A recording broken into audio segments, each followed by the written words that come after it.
ఎర్రబెల్లి దయాకర్ రావు ఆయన ఏ పదవిలో ఉన్నా ఏ పార్టీలో ఉన్నా ఆయనకు ప్రత్యేక గుర్తింపు. మనతో మాజీ మంత్రి ఎర్రబెల్లి దయాకర్ రావు గారు ఉన్నారు. దయాకర్ రావు గారు నమస్తే సార్. సీనియర్ పొలిటీషియన్గా ఉన్నారు మీరు. దాదాపు 6 సార్లు ఎమ్మెల్యే, ఒకసారి ఎంపీ, మాజీ మంత్రి. ఇన్ని పరిస్థితుల మధ్య ఇప్పుడు జరుగుతున్న ఎన్నికలను చూస్తున్నారు మీరు.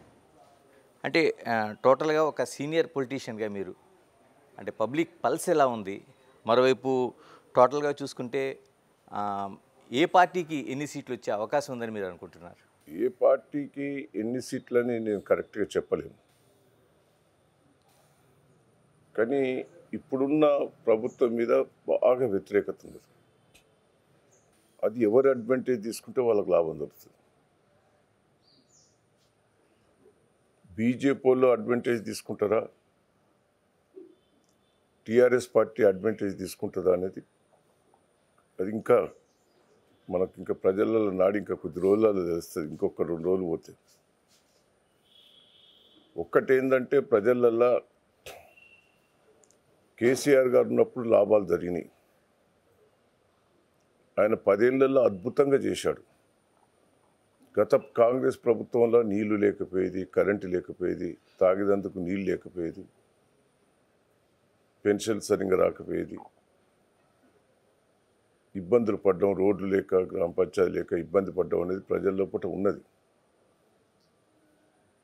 అది టీఆర్ఎస్ పార్టీకి అడ్వాంటేజ్ కావచ్చు అనేది నాకున్న రాజకీయ అనుభవం మీద నేను చెప్పగలుగుతున్నాను. రెండవది,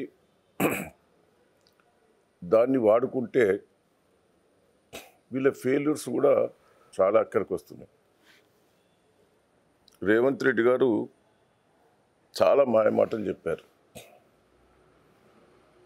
ప్రజలు నమ్మిండ్రు, ఓట్లేసిండ్రు. డిసెంబర్ 9 వరకు చేస్తానని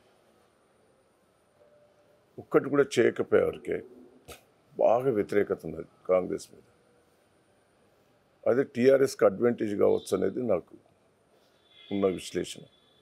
ఇలా టోటల్గా ఈ ఎన్నికలకు సంబంధించి పార్లమెంటు తెలంగాణకు సంబంధించి అనేక విశ్లేషణలు వస్తున్నాయి. అంటే కాంగ్రెస్ బీఆర్ఎస్, కాంగ్రెస్ బీజేపీ, లేకపోతే బీజేపీ బీఆర్ఎస్, వీటిలో వేటి మధ్య పోటీ ఉండబోతుందని అనుకుంటున్నారు మీరు? అంటే కొన్ని దిక్కులో 3 పోటీ ఉండదు, కొన్ని దిక్కులో 2 ఉన్నాయి.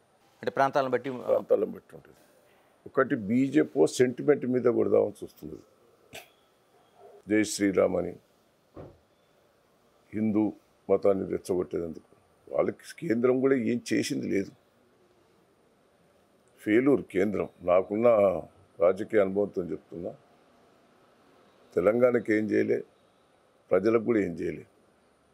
ఒక్కటే సెంటిమెంట్ మీద రెచ్చగొట్టి బీజేపీ 2 సార్లు పవర్ వచ్చింది, 3వసారి ప్రయత్నం చేస్తాను.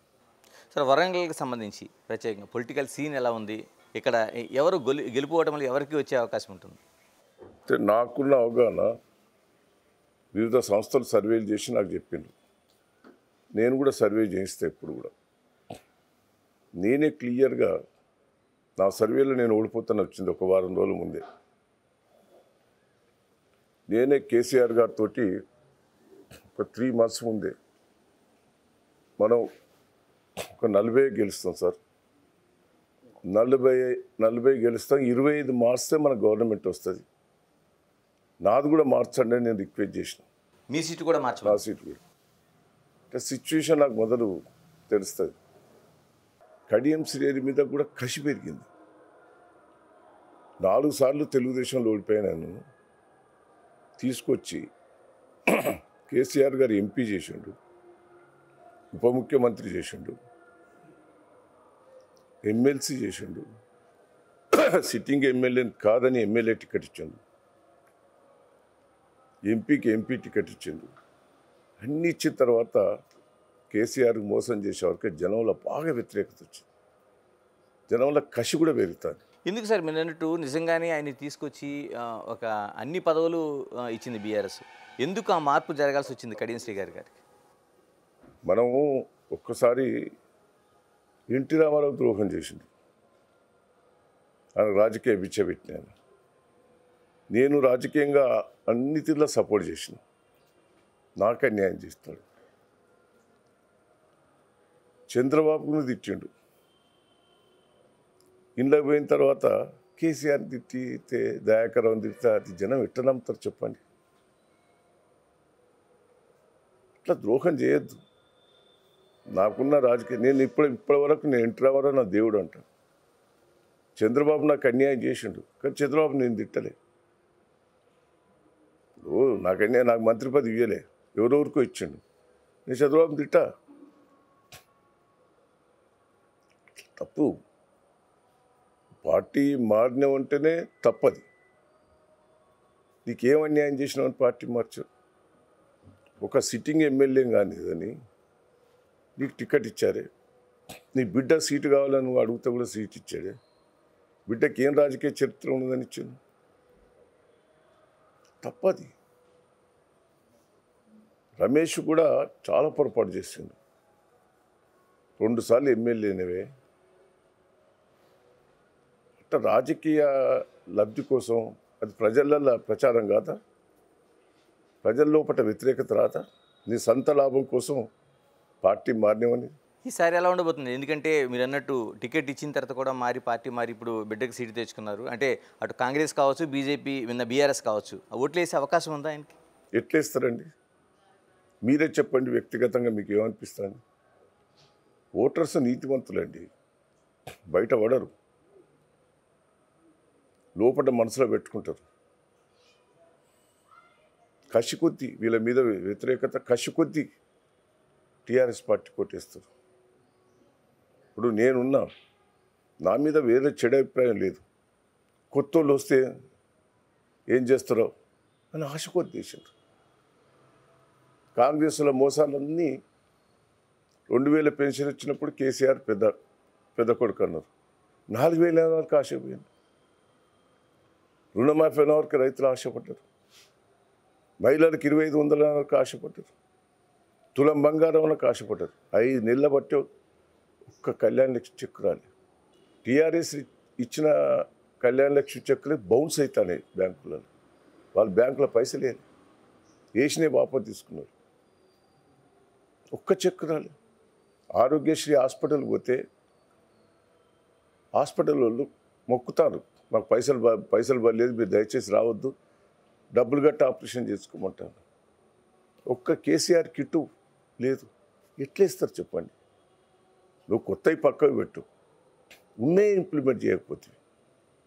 కరెంటు ఫ్రీ అన్నావు, అది క్లియర్ లేదు. గ్యాస్ అన్నావు, మళ్ళీ పైసలు వసూలు చేస్తాను. ఆర్టీసీ బస్సు అన్నావు, బస్సులన్నీ దివాలు తీస్తాను. ఒక్క ఆర్టీసీ బస్సుకు ఇన్ని కోట్ల నష్టం జరుగుతాయి. ₹1 అయినా ఇప్పుడు ఆర్టీసీ సంస్థకు ₹1 వేయకపోతే అన్నీ బోకస్. మళ్ళీ అప్పులు చేసిపోయిండు కేసీఆర్ గారు అంటారు. అప్పులు చేస్తారండి. మనం ఇల్లు కట్టుకుంటే అప్పు చేయమా? బిడ్డగా పెళ్లి చేస్తే అప్పు చేయమా? స్కీమ్స్ ఆయన అద్భుతంగా చేసిండు. మిషన్ భగీరథకు అప్పు చేసిండు, కాళేశ్వరకు అప్పు చేసిండు. అంటే ఎలక్ట్రిసిటీకి అప్పు చేసిండు. ఏమైనా అప్పు ఎగ్గొట్టిండా? కడతనే ఉన్నాడు ఆయన. ఇలా కాళేశ్వరం 3 పిల్లర్లు కూలిపోతేనే రాజకీయం చేసి ఆ నీళ్ళన్నీ బంద్ చేస్తుంది. ఇప్పుడు ఊళ్ళలో చెరువు ఉంటుంది, కుంగుతుంది. ఉష్క బస్తాలు వేసుకొని ఆపవా? కుంగింది. 1000 కోట్ల పనులు జరిగిన కాడ కొంత దెబ్బతింటుంది.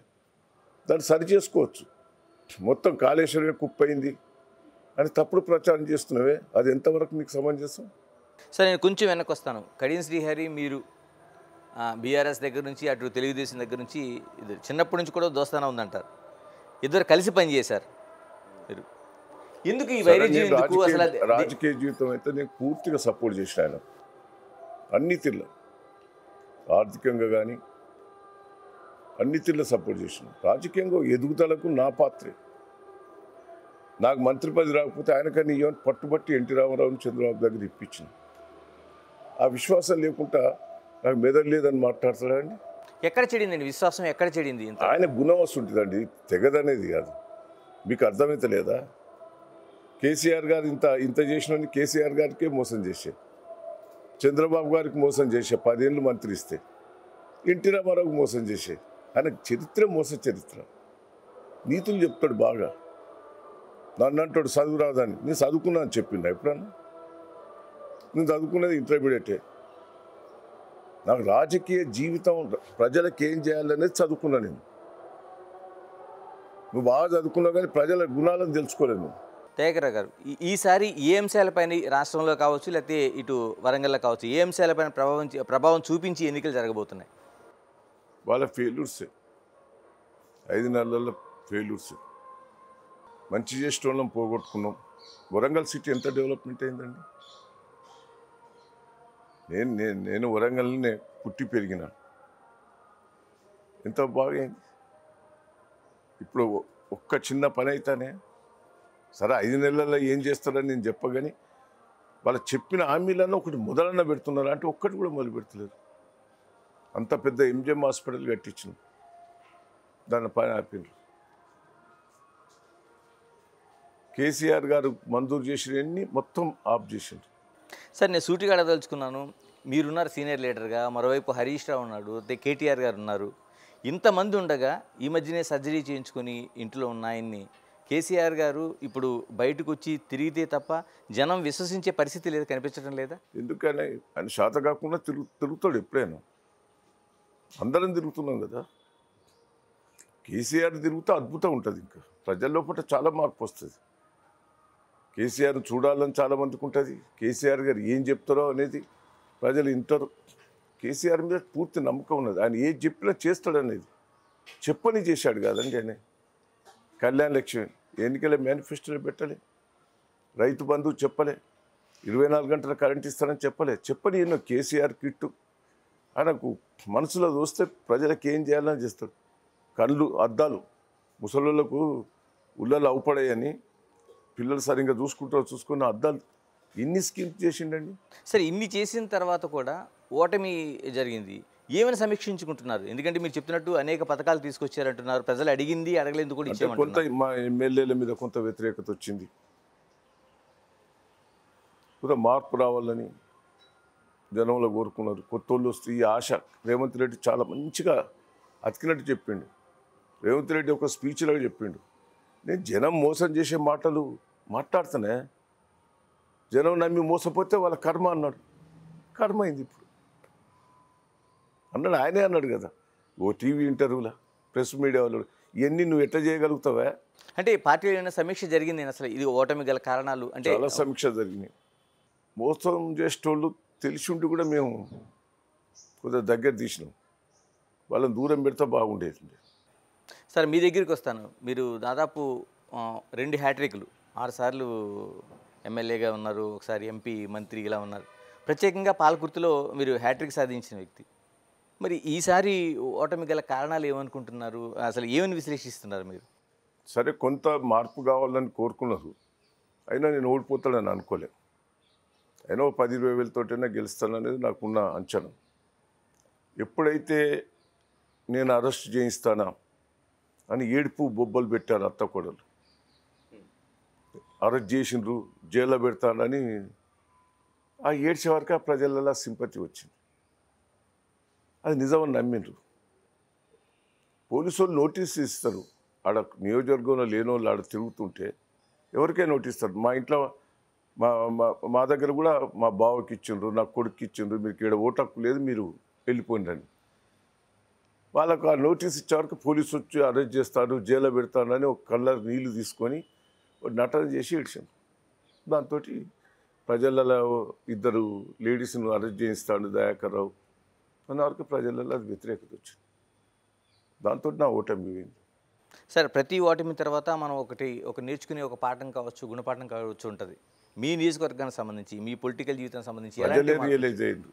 నేనేం నేర్చుకోలేదు, ప్రజలు రియలైజ్ అయ్యిండ్రు. దయాకర్ రావును పోగొట్టుకున్నాం, అవి ఏడ్చి నటన చేసింది. రేవంత్ రెడ్డి బోకస్ మాటలు కొద్దిగా నమ్మినాం. ప్రజలు రియలైజ్ అయ్యిండ్రు. నేనేం మార్చుకోవాల్సిన పని లేదు, ప్రజల దగ్గరే మార్పు వచ్చింది. సరే ఇంత చేస్తున్నా బీఆర్ఎస్ నుంచి చాలామంది కాంగ్రెస్ వైపు జంప్ అవుతున్నారు. అనేక మంది లీడర్లు మార్పు మీరు అన్నట్టు పవర్ లేని బతికేటోళ్ళు ఉంటారు, పైరోలు చేసేటోళ్ళు ఉంటారు, దందా చేసేటోళ్ళు ఉంటారు, రోజు బ్రోకర్ దందా చేసేటోళ్ళు ఉంటారు. పవర్ లేకపోతే వారికి రోజు ఎస్ఐతో పని ఉంటుంది, ఎంఆర్ఓతో పని ఉంటుంది. ఎన్ని సుంటోళ్ళు పవర్ లేని కాడ బతకలేరు. పవర్ ఎటుంటే అటే ఉరుకుతారు. జనం మారారు కదా. సార్ సూటిగా చెప్పండి, మీరు రేవంత్ రెడ్డిని చాలా కాలంగా దగ్గరగా చూశారు, పార్టీలో కూడా కొంతకాలం చూశారు. ఎప్పుడైనా రేవంత్ రెడ్డి సీఎం అవుతారని అనుకున్నారా మీరు? సీఎం అవుతాడని నేను అనుకోలే. సీఎం అవుతాడని ఎన్నడూ ఊహించుకోలే. ఇలాగ యశస్విని రెడ్డి పాలకుర్తిలో మీ పైన విజయం సాధించున్నారు. ఎలా ఉంది, మీరు చూస్తున్నారు కదా, ఎలా ఉంది పరిపాలన, ఏం వాళ్ళు చేస్తున్నారు? కొత్త వాళ్ళకి నేను వాళ్ళని ఏమంటా చెప్పండి. వాళ్ళు కొత్త, రాజకీయమే కొత్త. వాళ్ళ గురించి నేను మాట్లాడదలుచుకోలేదు. ఇలాగ మరోవైపు ఝాన్సీ రెడ్డి పైన సూడో ఎమ్మెల్యేగా ఉంటుందనేది ఒక ప్రధాన విమర్శ మీరే చేస్తున్నారు. ఎలా ఉంది అసలు ఝాన్సీ రెడ్డి?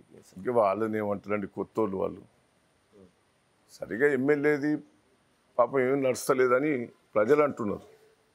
అంటే నేనేమనదలుచుకో, ఒక సూడో ఎమ్మెల్యేగా ఆవిడే ఆమె పెత్తనం చేస్తున్నది, ఆమె రాజకీయం చేస్తున్నది, ఆమె నడవనిస్తలేదని ప్రజలు అంటున్న భావన.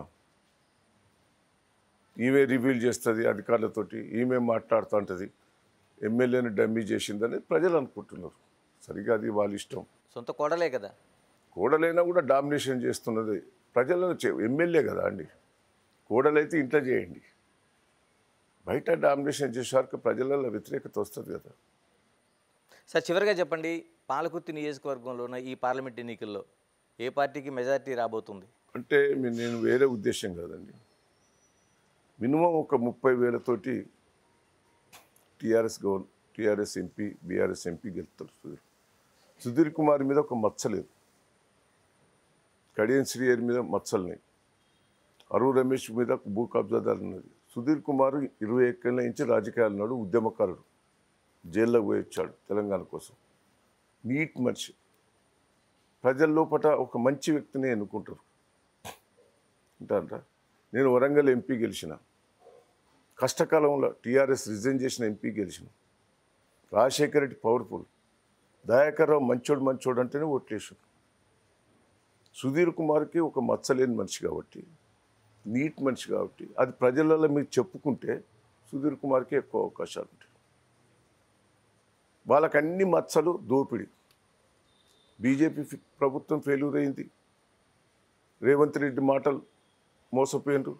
క్యాండిడేట్లు కూడా వరస్ట్ క్యాండిడేట్. తప్పకుండా డాక్టర్ సుధీర్ కుమార్కు ఒక మచ్చలేని మనిషి కాబట్టి తప్పకుండా గెలుస్తాడనే నమ్మకం, విశ్వాసం నాకున్నది. ఈ ఎన్నికలతో సంబంధం లేకుండా ఎర్రబెల్లి దయాకర్ రావు గారి భవిష్యత్తు ఏంటి, రాజకీయ భవిష్యత్తు ఏంటి? నేను ఓపిక పడతా అండి. నేను కంటిన్యూగా 32 ఏళ్ళు నేను పదవులలో ఉన్నా. పదవులు లేకున్నా ప్రజల కోసం పోరాటం చేసిన. 10-12 ఏళ్ళు నేను తెలుగుదేశంలో ఎమ్మెల్యేగా చేసి ఓడిపోయిన తర్వాత కూడా రాష్ట్రంలో అధికారం లేదు. జిల్లా పార్టీ అధ్యక్షునిగా వరంగల్ జిల్లా ప్రజలందరినీ కాపాడుకున్నాను. నేను ఇప్పటికీ చెప్తున్నా, నా ప్రజలు నా కార్యకర్తలను కాపాడుకుంటారు, ఆ నమ్మకం నాకున్నది. వాళ్ళకి ఏమైనా ఇబ్బంది అయితే విజృంభిస్తాను నేను. అది కూడా నేనేందండి 4 సార్లు జైలుకు పోయినా ప్రజల కోసం. మహారాష్ట్ర బాబ్లీ ప్రాజెక్టు కానీ, ఇంకా ఎన్నిట్లనో అనంతపురంలో మైన్స్ కానీ, చాలా దాంట్లో నేను జైలుకు పోయొచ్చు. పోలీసులతో తన్నులు తిన్నా ప్రజల కోసం. ఇప్పటికి కూడా ఇప్పుడు చెప్తున్నా కదా, నా కార్యకర్త జోలికి వచ్చినా, ఎక్కడైనా అన్యాయం జరిగినా నేను వదిలిపెట్టా, ఎంబడిబడి పని చేస్తా. కింద పాపం ఎంఆర్ఓలు, కింద ఎస్ఐలు, సిఐలను బెదిరిస్తారు ఎమ్మెల్యేలు, కానీ పై ఆఫీసర్లు అయితే బెదిరియలేరు కదా. వాళ్ళు కూడా మంచోళ్ళే కింద ఆఫీసర్లు, కానీ భయపడతారు. పై ఆఫీసర్ల దృష్టికి తీసుకుపోతారు. ప్రతి ఇష్యూ వెంబడిబడి పని చేయిస్తాం. నాకు ప్రతిపక్షంగానే కూడా మంచి పేరు ఉన్నది. మీరు అసెంబ్లీలో చూడండి, రాజశేఖర రెడ్డిని ఎన్ని తిట్టినో, ఎన్ని నిలదీసినో. ఇదే కేసీఆర్ని కూడా నేను నిలదీసిన. నువ్వు నీళ్ళు ఇస్తానని ఎందుకు ఇవ్వలేదు, కరెంట్ ఇస్తావని ఎందుకు ఇవ్వలేదు అంటే నేను వదిలిపెట్టా. ఇంకా నేను కొద్దిగా ఓడిపోయి ఉన్నదని కొద్దిగా నేను వెనక ముందు ఆడుతున్నా. ఒక్క నెల రోజుల తర్వాత చూడండి. ఎలాగ ఫోన్ ట్యాపింగ్లోనా మీరే ముందుకు వచ్చి నా పైన కూడా పెట్టే అవకాశం ఉందని చెప్పారు. పెడతారేమో, బెదిరిస్తాను నన్ను. నాది లేదు, నన్ను బెదిరిస్తాను, లీకులు చేసి బెదిరిస్తాను. ఎర్రబెల్లి దయాకర్ రావు బెదిరిపోయే వ్యక్తి కాదు, నేను బెదిరా. ఏ ల్యాండ్ కేసు అని చూశారు, కుక్కటిపల్లి చూశారు కదా, ఎవరు తప్పనేది. మళ్ళీ నోరు పూసుకున్నారు, ఇలానో ఇరికియాలని చూస్తున్నారు, ఇలా దొరుకుతలే నేను. థ్యాంక్ యూ దయాకర్ రావు గారు, థ్యాంక్ యూ వెరీ మచ్. ఇది ఎర్రబెల్లి దయాకర్ రావు గారి విశ్లేషణ. అటు పార్లమెంటు ఎన్నికల్లో ఏ విధంగా ఉండిపోతుంది అనేది. మరోవైపు తాను ప్రజలతోనే ఉన్నాను, ప్రజలతోనే నడుస్తున్నాను, తన ప్రజలకు కానీ తన కార్యకర్తలకు కానీ ఎటువంటి ఇబ్బంది కలిగినా సహించేది లేదని ఒక గట్టి వార్నింగ్ ఇస్తున్నారు. Signing off, this is Ganesh.